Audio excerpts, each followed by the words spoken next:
काय साईज झाले चालू. ते ऑलरेडी ते तर डिस्प्ले आपण दिलेला आहे. झाले की नाही रे. हां हां तर काय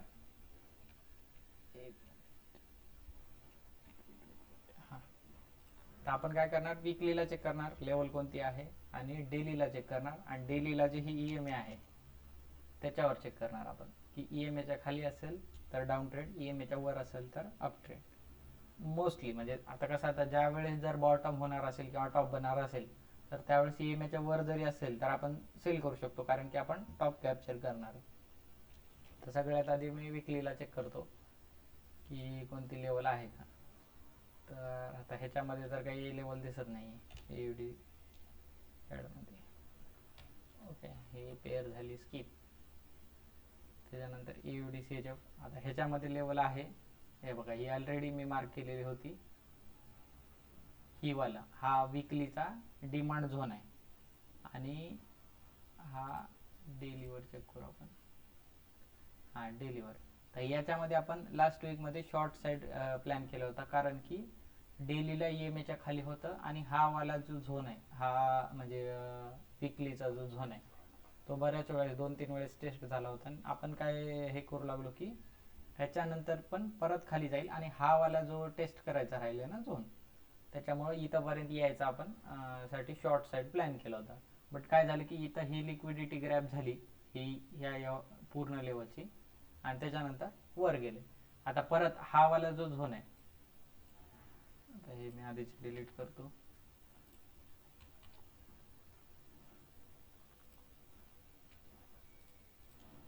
हे बघा, हा वाला डेलीचा जे झोन आहे क्लिअरली दिसायला, हे डेली सप्लाय झोन आहे ते, बरोबर. इथून सेलिंग आली होती, आता इथं हे फर्स्ट टाइम टेस्ट झालं, इथं परत टेस्ट करायला, मग मोस्ट प्रोबॅबली काय होईल की इथून परत सेलिंग येणार आहे, बरोबर. बट अजून आपण ह्याच्यामध्ये कसं फक्त आपल्या कन्फर्मेशननुसार मुव्हिंग ॲव्हरेजच्या हे वर आहे म्हणून आपण काय करणार की ह्याला मीडियम प्रोबॅबिलिटीमध्ये ठेवणार. तर इथं काय प्लॅन करणार की, एक मिनिट, आर एस आय पण चेक करून घेऊ आपण.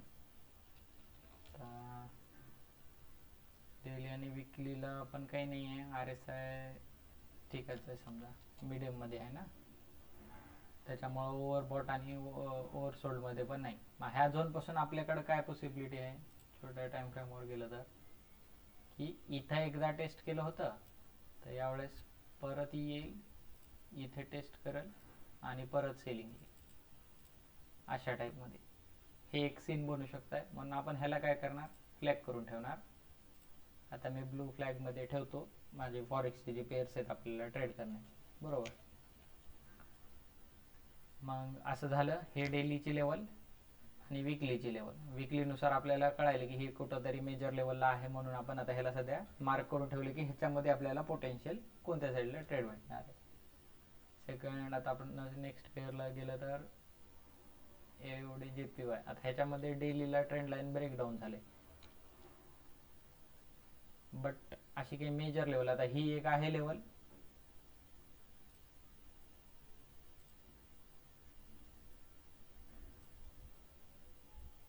हे आपण मार्क करून घेऊ.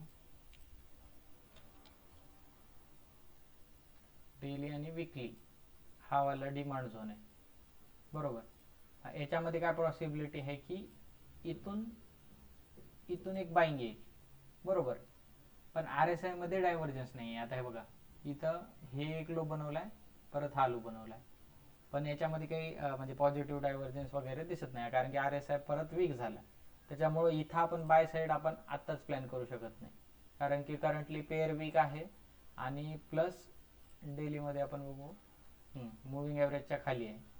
तर त्याच्यामुळं जर हे बाय साईड करायचं असेल याच्यामध्ये प्लॅन, तर आपल्याला रिस्क रिवॉर्ड भेटू शकते की इथं आपण लॉंग केलं किंवा इथं बॉटम बनला आपल्याला, पण हा लो प्रोबॅबिलिटी ट्रेड असणार आहे, म्हणून त्याच्यामुळे ते आपण अवॉइड करणार. त्याच्यानंतर नेक्स्ट पेअर. नेक्स्ट पेअर एवढी एन झेड मध्ये इथं एक लेवल दिसायली, हा पहिलेच मार्क केलेली आहे, बट तुम्ही बघू शकता की ही कम्प्लिटली चॉपी पेअर आहे. कधी मागच्या ऑक्टोबर पासून ही कम्प्लीट ही साईड वेज मध्ये. विकलीला जर आपण चेक केलं ना काय बघा, कम्प्लीट साईडवेज आहे. म्हणजे ह्याचं अजून आपल्याला डायरेक्शन क्लिअर झालं नाही. जोपर्यंत डायरेक्शन क्लिअर होत नाही तोपर्यंत आपण त्याच्यामध्ये ट्रेड प्लॅन करणार नाही. कारण की कसं, जर सिंगल डायरेक्शनमध्ये असेल, जसं आता इथं बाय ऑन डिप आपण करत गेलो असतो किंवा याच्यामध्ये सेल ऑन राईज केलं असतं, पण ह्या झोनमध्ये काय की बाय आणि सेल दोन्ही साईडला आपल्याला ट्रॅप होऊ शकतो. त्याच्यामुळं हे पेअर आपण अवॉइड करणार. त्याच्यानंतर नेक्स्ट आहे EUD USD. ओके, ह्याच्यामध्ये पण मला वाटते मेजर लेवल नाही आहे, बरोबर. त्याच्यामुळं आपण हे अवॉइड करणार. त्याच्यानंतर CAD CHF.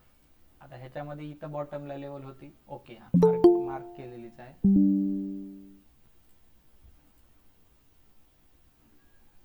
तर ही लेवल पहिलेच मार्क केलेली होती, हे आपण बघू शकता.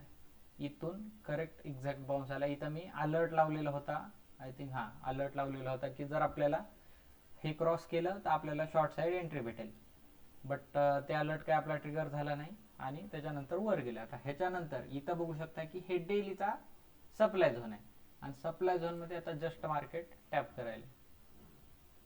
विकली EMA पण टॅप करतोय, पण मोस्टली आपण त्या EMAचा यूज करतो डेलीसाठीच. तर डेलीमध्ये आता इथं परत सप्लाय झोनला टॅप करणार, पण करंटली ह्या EMAच्या वर आहे म्हणून आपण सेल साईड जर प्लॅन केला ह्याच्यामध्ये तर आपला मीडियम प्रोबॅबिलिटी होईल, हाय प्रोबॅबिलिटी राहणार नाही.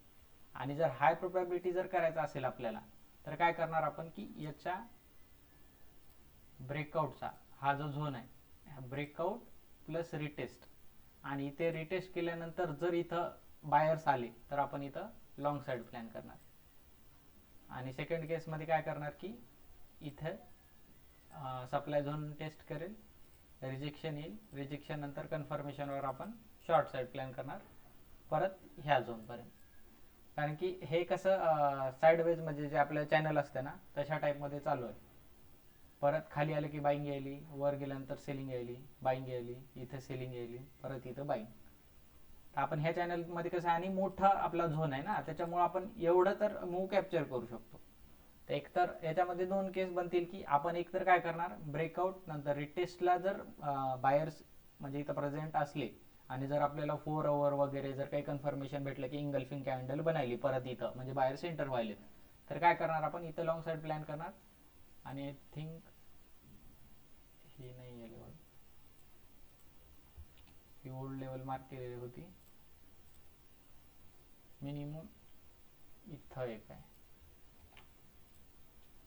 तर हा वाला इथंपर्यंत आपण प्लॅन करणार, किंवा हा वाला एक फर्स्ट जे हे आहे लाईन डिफेन्सची, तर हा इथंपर्यंत पण आपण जर आपलं टार्गेट जर छोटं घ्यायचं असेल आपल्याला, जर आपल्याला एंट्रीच्या वेळेस काय झालं की आपल्याला छोट्या स्टॉप लॉसची एंट्री भेटली, तर आपण काय करणार, रिस्क रिवॉर्ड जर आपल्या फेवरमध्ये असेल तर आपण इथंपर्यंत प्लॅन करणार फर्स्ट टार्गेट, आणि त्याच्यानंतर ते ब्रेकआउट झालं तर ह्या वाला ह्याच्यापर्यंत परत हे मी काय केलं फ्लॅग करून ठेवलं.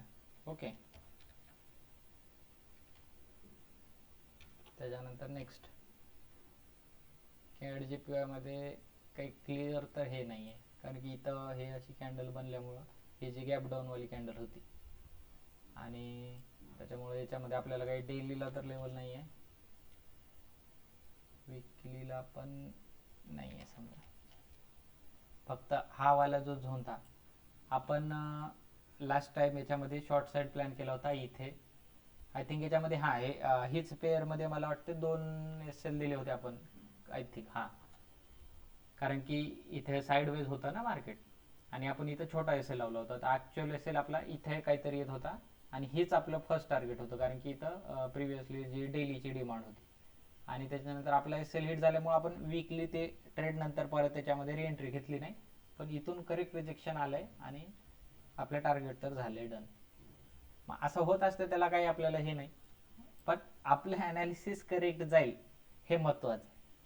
त्याच्यानंतर आता ह्याच्यामध्ये आपल्याला काही म्हणजे क्लिअर दिसत नाहीये की आता इथून येऊ शकतंय कसं, कारण की मुव्हिंग ॲव्हरेजच्या खाली आहे, ट्रेंड लाईन ब्रेकडाऊन दिलेला आहे आणि इथं परत एकदा रिटेस्ट करून पण सेलिंग आली. पण आता आपण इथं परत रिटेस्ट जर केलं तर आपण सेल करू शकतो, पण त्यावेळेस कसं राहणार की ते परत रिटेस्ट करायला म्हणजे ती लेवल वीक झालेली असणार, त्याच्यामुळे ती मीडियम प्रोबॅबिलिटी किंवा लो प्रोबॅबिलिटी ट्रेड होणार. त्यानंतर आपला CHF-JPY याच्यामध्ये पण आपण आय थिंक एंट्री हा पण आपण हे बघा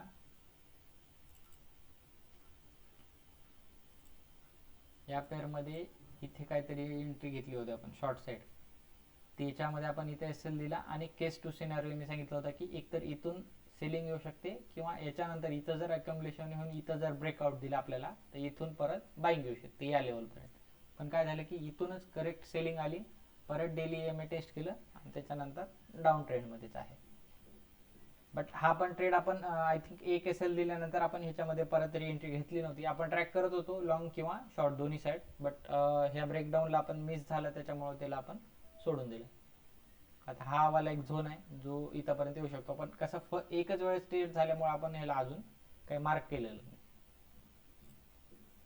नेक्स्ट आहे युरो AUD.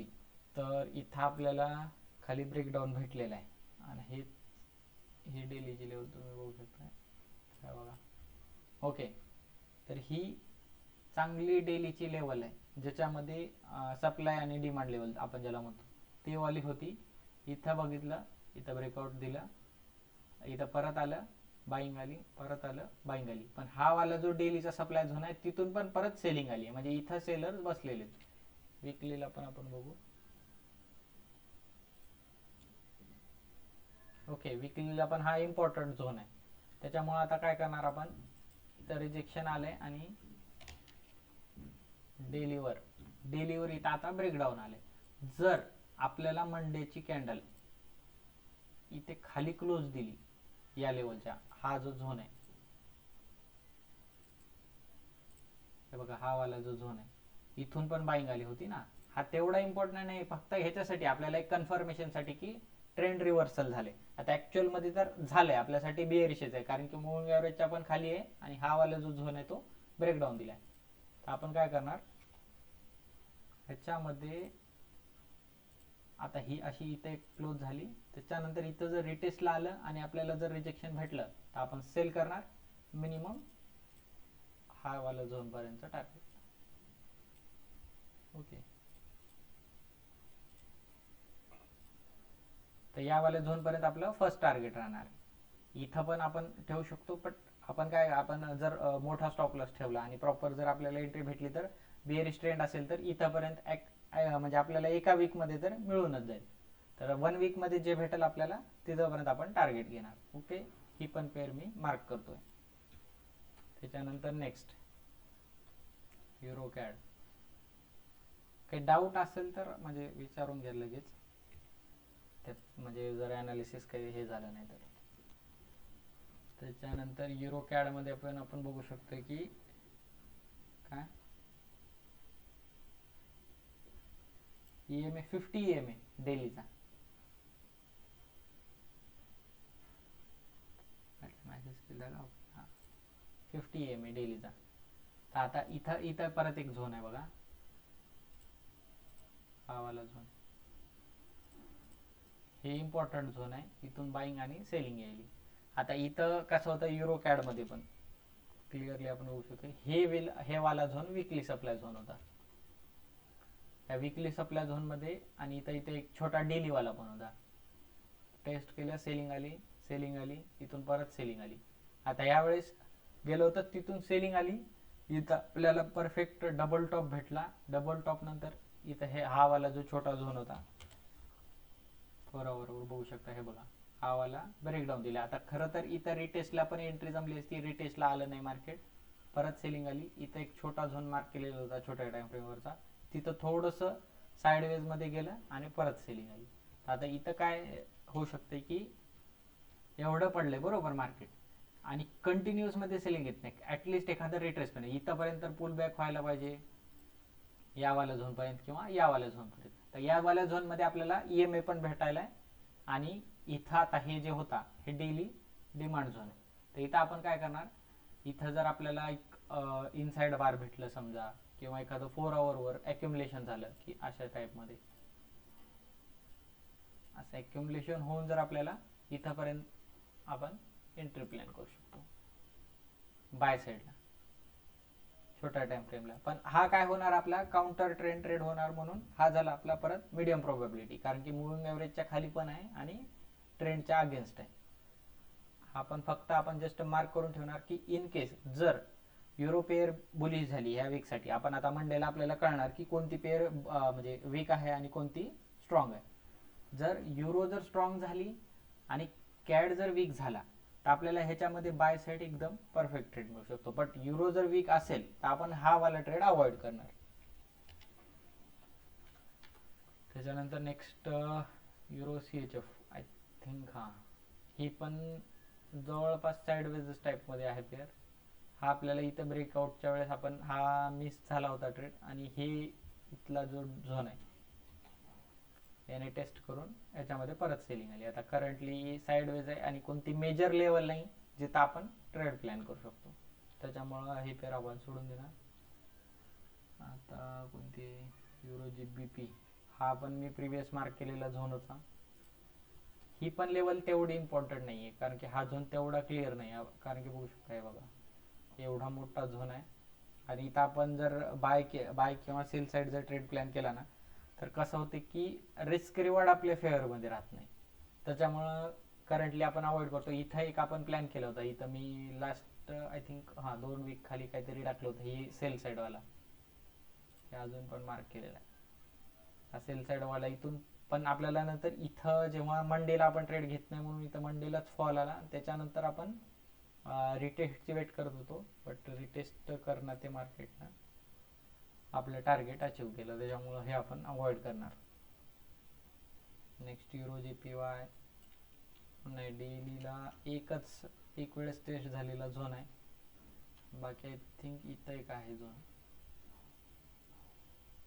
तो खूप खाली आहे अजून, आणि इथं मिडलमध्ये तर काही आपल्याला ट्रेड मिळणार नाही, त्याच्यामुळं करंटली आता हे आपण अवॉइड करणार पेअर. युरो NZD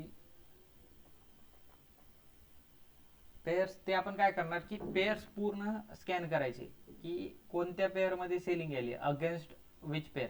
आता हे दिसायला का आपला, हे जे मी स्क्रोल करायलो पेअर्स, ह्याच्यामध्ये जर बघितलं, मी तुम्हाला लास्ट वीक काय म्हणलं की युरो वीक होतं, कास काय तुम्ही बघू शकता की युरो अगेन्स्ट प्रत्येक पेअरमध्ये युरोमध्ये सेलिंग आहे. हे जे पर्सेंटेज चेंज दिसायला ना, म्हणजे युरो ज्या ज्या पेअरच्या अगेन्स्टमध्ये आहे, बेस पेअर आपण आणि कोट पेअर जे म्हणतो आपण, तर त्याच्यामध्ये युरोमध्ये सगळे डाऊन आहेत, म्हणजे युरो वीक आहे. त्याच्यानंतर इथं आय थिंक जीबीपी फ्लॅटिश होता, NZD पण डाऊन होतं बहुतेक, हा वाला NZD डाऊन होतं, आणि CHF ह्याच्यामध्ये अगेन्स्टमध्ये आणखीन वीक होतं. CHF वीक झाल्यामुळं जे अगेन्स्टवाले पेअर आहेत, आता मला वाटतं युरो डाऊन होतं, बट हे बघा युरो वीक होतं तर CHF त्याच्यापेक्षा वीक होतं, त्याच्यामुळं हे फ्लॅट आहे. आणि बाकीच्या ह्याच्यामध्ये जर स्ट्रॉंग कोणता असेल, जसं मला वाटतं कॅड कॅनेडियन डॉलर स्ट्रॉंग झाल्यामुळं इथं काय झालं की युरोमध्ये जास्त सेलिंग आहे अगेन्स्ट कॅडवाल्या पेअरमध्ये. तर आपण डिटरमाइन करतो की कोणती पेअर स्ट्रॉंग आहे किंवा वीक आहे, बरोबर.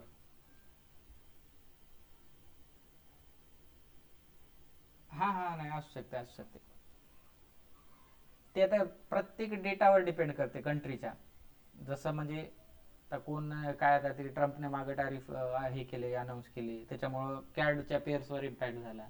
GBPचा मागं मॉनिटरी पॉलिसी होती, त्याचा इम्पॅक्ट GBPच्या पेअर्सवर झाला, असं होऊ शकतं.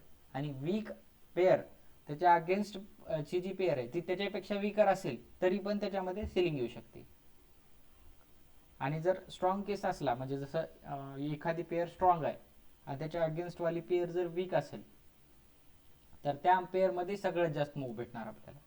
दोन्ही स्ट्रॉंग असेल तर जी एक म्हणजे अगेन्स्ट जी पेअर आहे त्याच्यापेक्षा जी रिलेटिव्हली थोडीशी स्ट्रॉंग असणार आहे त्याच्यामध्ये आपल्याला थोडाफार मूव भेटणार, किंवा मग अशा फ्लॅटिश टाईप होणार. मग आता हे वीक आणि वीकरवाले म्हणजे डेलीमध्ये जास्त मूव राहणार नाही त्याच्यामध्ये. तर आता ही एक आहे आपली युरो NZD. आय थिंक इथे एक झोन आपण मार्क करू शकतो, हा वाले हे जे वीक्स आहेत. काय सर डाऊट आहे का काही?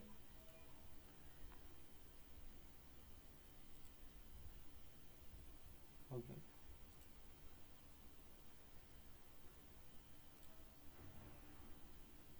हां हे बघा आता हे युरो एनझेडीचं आहे, हा वाला एक झोन होता आणि ह्याच्या खाली आपल्याला आता मला वाटते की क्लूज देईल, कारण की मुव्हिंग ॲव्हरेज पण इथं हे केलंय आणि हे जे वीकली वाला झोन आहे,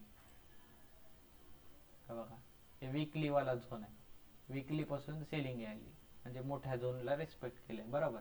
ह्याच्यामध्ये आपण लॉंग साईड प्लॅन करणार होतो लास्ट वीक, कारण की मुव्हिंग ॲव्हरेजच्या वर होतं आणि इथं रेजिस्टन्सच्या जवळ ॲक्युमुलेशन चालू होतं. पण आपण काय वेट करू लागलो की ही जे कॅन्डल आहे ह्याच्या वर आपल्याला जर क्लोजिंग भेटली तर आपण याच्यामध्ये लॉंग साईड प्लॅन करणार होतो, जी की आपल्याला भेटली नाही म्हणून आपण त्याला अवॉइड केलं. आता करंटली काय झालं की मुव्हिंग ॲव्हरेज पण ब्रेक केलंय आणि हा वाला जो ॲक्युमुलेशन झालाय तिथून आता काय होणार, हे डिस्ट्रीब्यूट होणार, ह्याच्यामध्ये जेवढे बायर्स होते त्या सगळ्यांना ट्रॅप करणार आणि मार्केट खाली जाणार. तर इथं काय करणार आपण,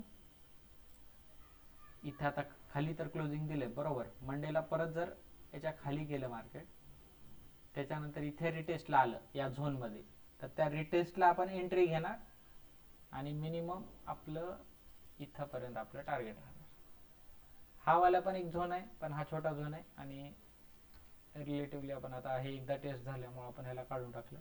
हा वाला इम्पॉर्टंट आहे बरोबर. ओके, तर इथंपर्यंत आपण टार्गेट घेऊ शकतो ह्याच्यामध्ये. आणि एकतर आपलं काय होणार, डेलीला आता हे बेरेज झालं, मुव्हिंग ॲव्हरेजच्या खाली आलंय, त्याच्यानंतर इथे रिटेस्टला आपण 4 आवरला ह्याच्यामध्ये काय करणार, रिजेक्शन कॅन्डल असेल तर त्याच्यामध्ये आपण एंट्री प्लॅन करणार आणि इथंपर्यंत टार्गेट घेणार. परत ही पेअर मी काय करणार, मार्क करून ठेवणार. नेक्स्ट पेअर, नेक्स्ट USD मिडलमध्ये आहे त्याच्यामुळं अवॉइड करणार आपण. त्याच्यानंतर GBP AUD डेली झोन आहे पण इथं खाली पण ॲक्युमुलेशन झाले म्हणून ह्याच्यामध्ये पण काही क्लिअर नाही आहे पिक्चर, अवॉइड करणार. GBP कॅड मिडलमध्ये आहे, ह्याच्यामध्ये हा एक पॉसिबिलिटी काय आहे, हे क्लोजिंग दिले जर विकलीला बघू शकता तुम्ही, हे बघा हे मोठे मोठे स्विंग बनवले बरोबर. तर आता करंटली काय आपल्या ह्याच्यानुसार इथं हे झालंय, ॲक्युमुलेशन झाल्यासारखं झालंय आणि इथून खाली झाले म्हणजे ब्रेकडाऊन आले आणि मुव्हिंग ॲव्हरेजच्या पण आपल्या खाली आहे. तर इथं आपल्याकडे एक पॉसिबल सिनारिओ काय की इथं खाली येईपर्यंत याला स्पेस आहे बरोबर. तर इथं काय होणार, हे आपल्या या झोनला रिटेस्ट करणार आणि त्याच्यानंतर इथंपर्यंत सेलिंग येणार. ह्याला पण आपण मार्क करून ठेवायचं की ह्याच्यामध्ये जर रिटेस्ट आलं आणि रिटेस्टला जर आपल्याला काही रिजेक्शन वगैरे भेटलं 4 आवरवर 1 आवरवर, तर त्यानुसार आपण ह्याच्यामध्ये सेल साईड ट्रेड प्लॅन करणार आणि हे मिनिमम आपलं जे आहे ते टार्गेट राहणार. ओके, आणि ही मग ते पेअर आता मी मार्क करून ठेवली. नेक्स्ट आहे GBP JPY, हे पण हा मिडलवाला झोन आहे आणि झोनच्या खाली गेले. ठीक आहे, काही क्लिअरचा पिक्चर नाही ह्याच्यामध्ये, त्याच्यामुळं हे आता सध्या आपण अवॉइड करणार. ओके, त्याच्यानंतर GBP NZD, याच्यामध्ये पण काही क्लिअर हे नाही. आता हे मी लास्ट वीक पोस्ट केला होता ट्रेड आणि त्याचं करंटली आता हे झालंय 1:2 आय थिंक 4-5 होऊन गेलं होतं. हो 4-5 होऊन गेलं होतं आणि हे ह्या खालच्या लेवलपर्यंत आपण टार्गेट ठेवलं होतं.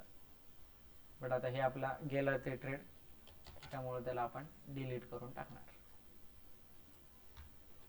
त्याच्यानंतर नेक्स्ट GBP USD, हा हे डेली झोनवाला जो मी पोस्ट केला होता टेलिग्राममध्ये लास्ट ह्याच्यामध्ये, हे सप्लाय झोन आहे. इथं करेक्ट मुव्हिंग ॲव्हरेज टेस्ट केलं आणि सेलिंग आली. आता ह्याच्यामध्ये स्पेस काय आहे, GBP जर वीक झाली आणि USD जर स्ट्रॉंग झाला तर आपल्याला काय होणार की ॲटलिस्ट इथंपर्यंत हा मूव भेटणार आहे. पण आता हे आपला ट्रेड मिस झाला आहे आणि आय थिंक 4 आवर पण स्ट्रक्चर थोडंसं हे झालं बरोबर.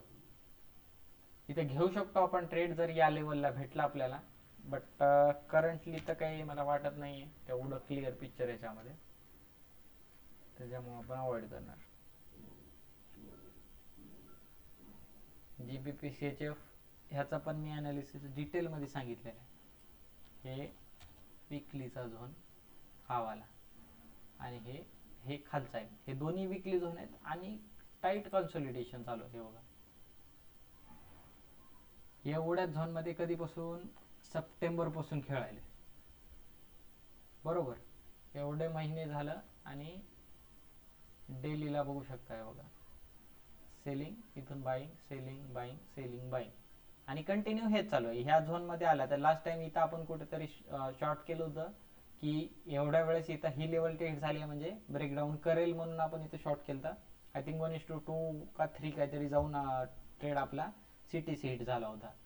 बट आणि इथून परत काय झालं, इथून परत बाईंग आली आणि आता हा जो झोन आहे हा 4 आवर मी मार्क केलेला होता, इथून परत सेलिंग आली. आता इथं काय होऊ शकतंय, हा एक head and shoulder type pattern बनलाय समजा, पण हे डिसॉर्टेड झाले कारण की लास्ट वीक मध्ये CHF च्या ज्या पेअर्स होत्या त्याच्यामध्ये अपसाइड अगेन्स्ट जे होत्या CHF त्याच्यामध्ये अपसाइड मूव्ह आला. तर इथं आपण काय करू शकतो, जर आपल्याला एकदम हाय प्रोबॅबिलिटी ट्रेड घ्यायचा असेल तर आता इथं एकदा ज्या वेळेस परत येईल आणि इथं अक्युमुलेशन अशा टाइप मध्ये होईल आणि त्याच्यानंतर जर खाली डिस्ट्रीब्युशन आलं तर आपण तिथे शॉर्ट करणार, किंवा इथं ह्या लेवलला ब्रेकडाऊन देऊन त्याच्यानंतर इथं जर रिटेस्टला आलं, असं ब्रेकडाऊन आणि इथं रिटेस्टला आलं तर आपण इथं शॉर्ट करणार, किंवा इथं हे एक छोटा झोन आपण मार्क करू शकतो.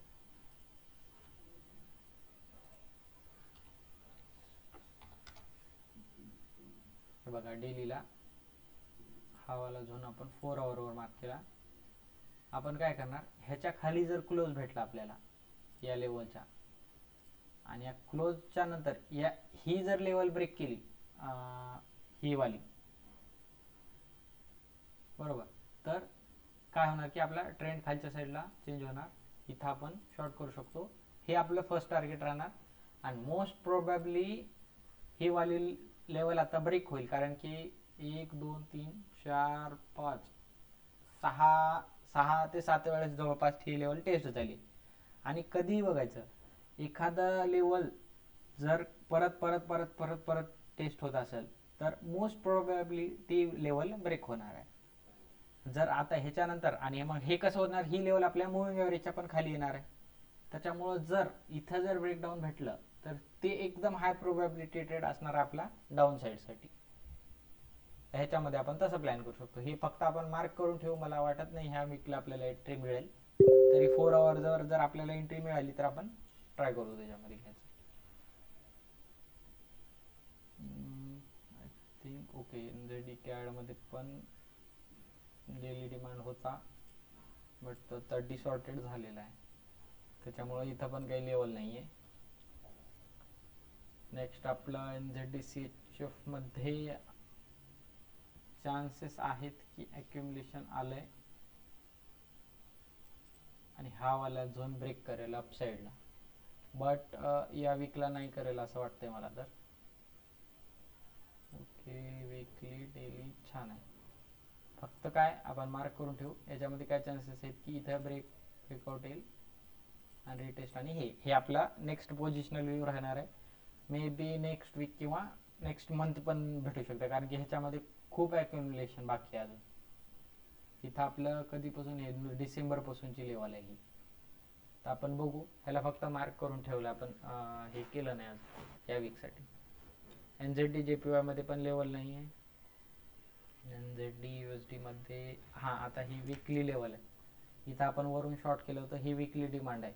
इथं 2 वेळेस आपण लॉंग साईड प्लॅन केला होता हा वाला जो झोन, आणि इथून बाईंग आलेली आहे. म्हणजे इथं करंटली बायर्स आहेत, बट ह्याला ब्रेकआउट देण्यासाठी आणखीन ॲटलिस्ट 1 ते 2 महिने पण लागतील कारण की हे वीकलीचा झोन आहे. त्याच्यामध्ये चांगलं अक्युमुलेशन झालं तरच वरच्या साईडला जाईल, नाहीतर काय होईल की हे पण तोडेल आणि मंथलीला आपण बघू, हे बघा मंथलीला डाऊन ट्रेंडमध्ये हे पण लेवल तोडेल आणि ही वाली जी लेवल आहे ही टेस्ट करेल. बट हे खूप अल्ट्रा लॉंग टर्म व्ह्यू आहे समजा, जस्ट आपण मार्क करून ठेवू. आपल्याला काय जसं भेटलं आपल्याला आता, कारण की मुव्हिंग एव्हरेजच्या पण खूप खाली आहे त्याच्यामुळं, आणि ह्या लेवलला शॉर्ट करणं काही सेन्स नाही आहे आपला, बरोबर, कारण की मग ते रिस्क रिवॉर्ड पण फेवरमध्ये राहत नाही आणि ते एक्स्ट्रीम सेल झोन पासून एखादा तर बाउन्स येतच असतो, त्याच्यामुळे आपण हे अवॉइड करणार. त्याच्यानंतर नेक्स्ट आपली USD कॅड आहे पेअर. तर विकलीला बघा, हे विकलीचा झोन आहे, हे विकलीचा रेजिस्टन्स आहे. तर हे 1 2 आणि हे 3 वेळेस टेस्ट झाला आणि करेक्ट सेलिंग आली.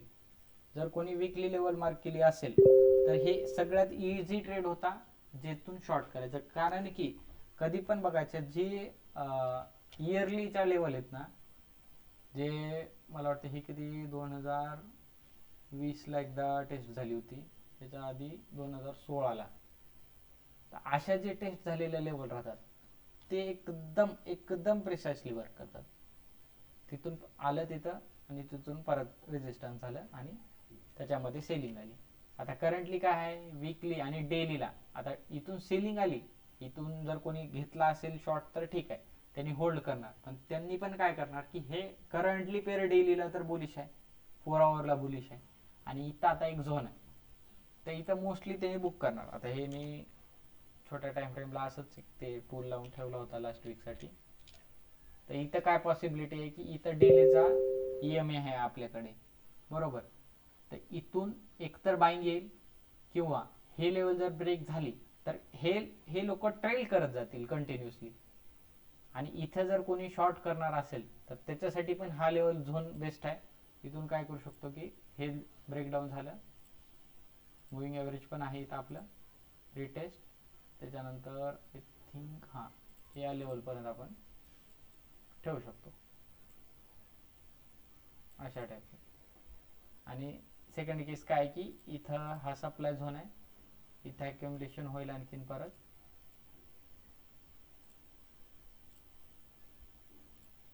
असं ॲक्युमुलेशन होईल आणि परत ॲटलिस्ट इथंपर्यंत जायचं तर ट्राय करेल मार्केट. तर 2 केस सिनारिओ आहेत, हे आपण मार्क करून ठेवू. आपल्याला ज्या साईडला ट्रेंड भेटला, ज्या पेअरमध्ये भेटला, आता ह्या आपण जेवढ्या मार्क केलेल्या पेअर आहेत त्याच्यामध्ये पण आपण काय करणार की पहिले मंडे झाल्यानंतर आपण परत एकदा त्या सगळ्या पेअर स्कॅन करणार डेली आणि 4 आवरला. आणि त्याच्यामध्ये ज्याच्यामध्ये आपल्याला पोटेन्शियल एंट्री, जी हाय प्रोबॅबिलिटी, म्हणजे जसं तुम्हाला सांगितलं की मुव्हिंग ॲव्हरेजच्या जर अगेन्स्ट आपण ट्रेड घेत असेल तर ते आपल्या मीडियम प्रोबॅबिलिटीमध्ये जाणार, टाईप बी सेटअपमध्ये. त्याच्यामध्ये आपण काय करणार की सगळ्या पेअरमध्ये जे आपल्याला टाईप ए सेटअप द्यायला म्हणजे हायेस्ट प्रोबॅबिलिटी वाटते त्याच्यामध्ये आपण आपण ट्रेड प्लॅन करणार. आता हे USD कॅड झाला, USD CHF काही मेजर तर लेवल नाही आहे, ही विकली होती, टेस्ट करून आलंय, ही परत डेलीपासून बाईंग आली. तर अशा टाईपमध्ये होऊ शकते USD कॅडमध्ये USD CHF सारखं. बघू आपण की आपल्याला कोणत्या साईडला एंट्री भेटते. USD JPY इथं ॲक्युमुलेशन होऊन सेलिंग आली आहे. आता इथं काय चान्सेस आहेत की एकतर इथं रिटेस्टला जाईल ह्या लेवलपर्यंत आणि परत ही लेवल पण ब्रेक करेल किंवा इथंपर्यंत येईल, हे मी आपलं फर्स्ट टार्गेट राहील. अशा टाईपमध्ये होऊ शकते. किंवा इथून ब्रेकडाऊन आलं तर ॲटलिस्ट या झोनपर्यंत येईल. आय थिंक विकलीचा झोन आहे.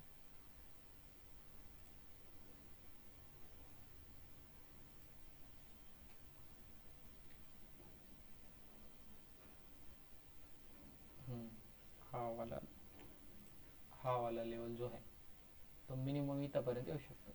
समजा हे आपलं फर्स्ट टार्गेट आणि हे आपलं सेकंड, अशा टाईपमध्ये प्लॅन करू शकतो आपण. पण हे पेअर एंट्री देईल असं तर वाटत नाही आहे, जस्ट मार्क करून ठेवू आपण मोस्ट प्रोबॅबिलिटी, कारण की इथंपर्यंत रिटेस्टला येईल ह्याची पण प्रोबॅबिलिटी कमी आहे आणि आलं तर रिजेक्शन दिलं तरच आपल्याला एंट्री भेटणार आहे. तर त्याच्यामुळे आपण वेट करू आणि कंटिन्यू जर इथंच टार्गेटला गेलं तर आपण ह्याच्यामध्ये एंट्री प्लॅन करणार नाही. आणि झाले आता एवढेच पेअर होते. ऑइल आणि गोल्डमध्ये आपण ट्रेड घेत नाही, गोल्डमध्ये घेतो पण ते इंट्राडेमध्ये घेतो आपण ट्रेड सेकंड अकाउंटला. झालं. आता हे पेअर्स मी मार्क केलेले होते आपल्या आजच्या ॲनालिसिसवाले, आता हे ब्लू लिस्टमध्ये राहणार. एवढे पेअर्स आपल्याला भेटलेत. या पेअर्समध्ये मंडेचा मूव्ह झाल्यानंतर आपल्याला वीकमध्ये ज्या साईडला आपल्याला ज्या पेअरमध्ये हायेस्ट प्रोबॅबिलिटी वाटली त्या पेअरमध्ये आपण एंट्री घेणार. ओके, तर काही डाऊट आहे का आता याच्यात की बस?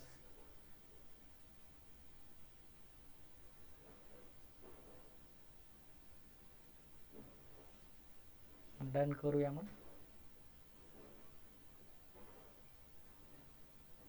ओके, तर ह्याचं रेकॉर्डिंग पण टाकतो मी, जमलं तर यूट्यूबला टाकून देतो. Okay, bye.